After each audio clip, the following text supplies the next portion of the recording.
In this video, we are going to talk about how to create line bodies for a tensile bar. Look at this question. Is a stepped shaft in tension, and the left end is fixed and subjected to a tensile load, 132 kilonewtons. And there are two sections with different cross-sectional area. And they are both like round bars with diameters for sections 1 and 2, 0.04 and 0.02 in meters. And the elastic modulus is 209 gigapascals. And for both sections, the length is 0.4 meters. So now go to Workbench, and for geometry, we right-click to create design modeler geometry.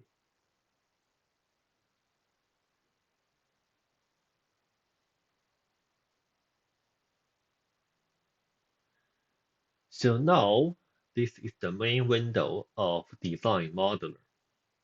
That is one of the software packages for creating like geometry. And look at this scale bar here now is from 0 to 30 meters. So this is quite large, and we can adjust by using the wheel on your mouse and to somewhere maybe here. So from 0 to 1 meter. And in order to create line models, there are few options. We could create either like a point, and from point to lines, and then we create line bodies. Alternatively, we can also create a 2D sketch, and from that sketch, we can create line bodies. So now we create a point. So click on point. You can see the point 1 appeared here. And on the bottom, we needed to provide some information. Like in definition, there are several options. We could change to manual input. So first point will be just the global origin, 3 zeros. And if we are happy about this, and just click on generate. And now go to create point again. Point 2, also manual input. And because the length is 0.4 meters, so 0.400. And generate, and create a point again, manual input. Now 0.8, double the 0.4, we get 0.8 in meters. So now we have 3 points here. And if we click on this button, we are showing the global coordinate system, RGB, for X, Y, and Z.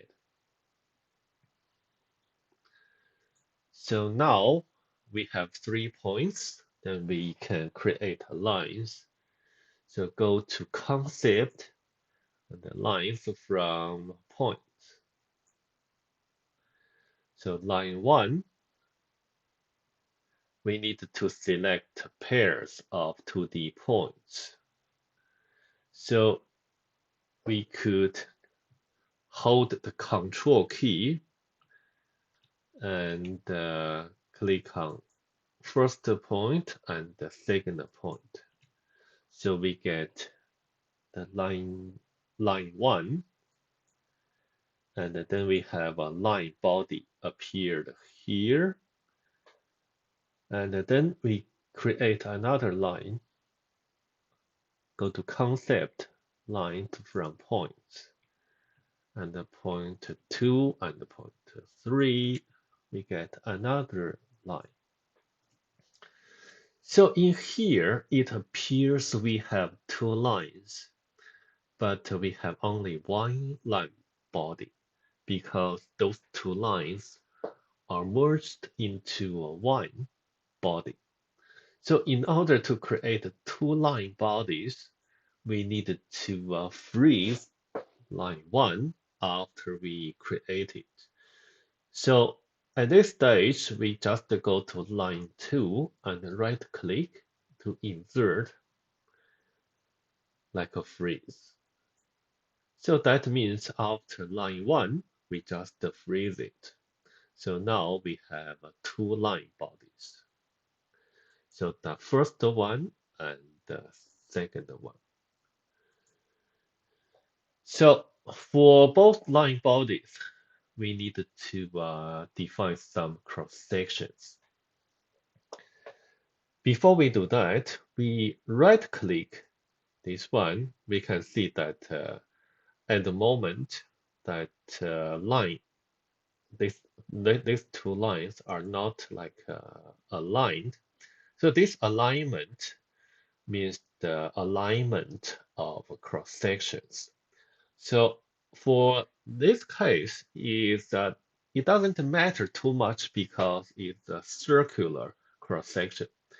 Sometimes if you have like I shape and rectangular, then the alignment will be quite important. And what we can do is we can select unaligned line edges. And there are some options like alignment mode. We could change to vector. So we can see at the moment it's 0, 0, and 1. So you can see that green arrow is pointing to the global Z direction. If we change to 0, 1, 0, so you can see that green arrow is pointing to the global Y direction.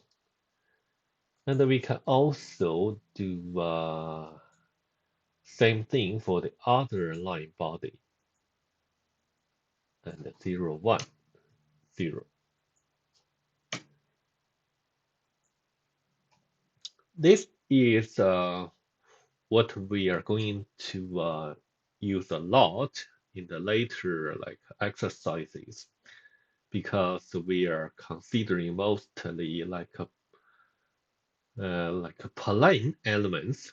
So in XY plane, so we want that these green arrows to be pointing in the global Y direction.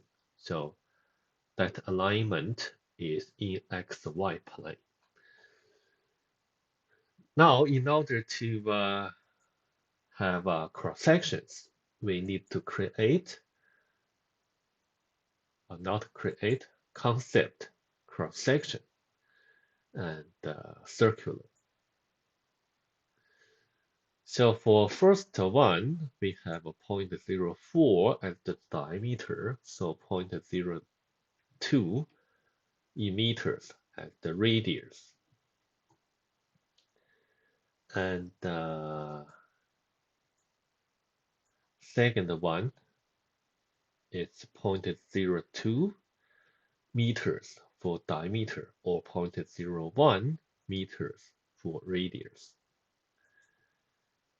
Now we have two cross sections. Then we assign these two cross sections to those two line bodies. First line we have circular 1, and the second line we have a circular 2,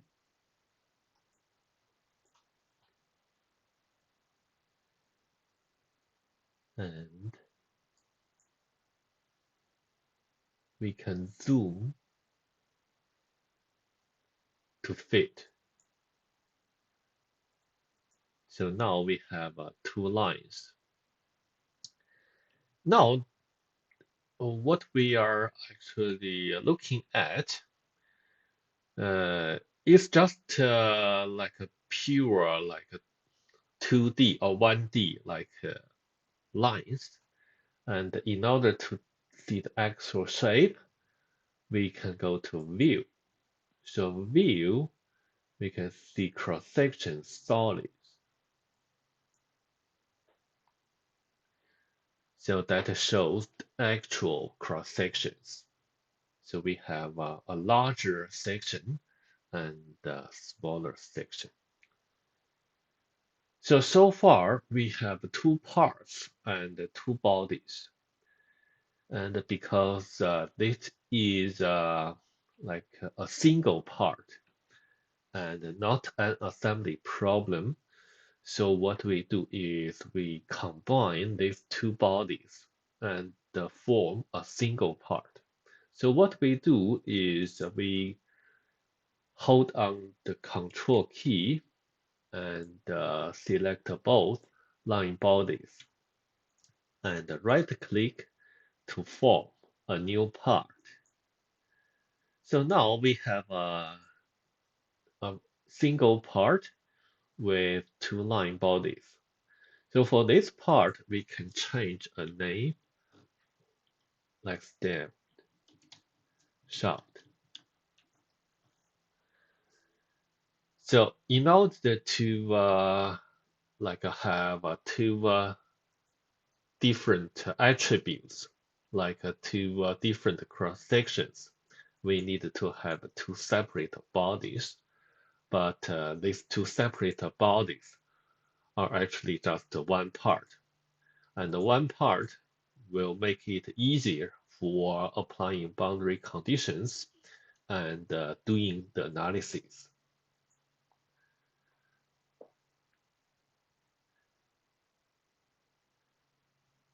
Okay, I'll stop here.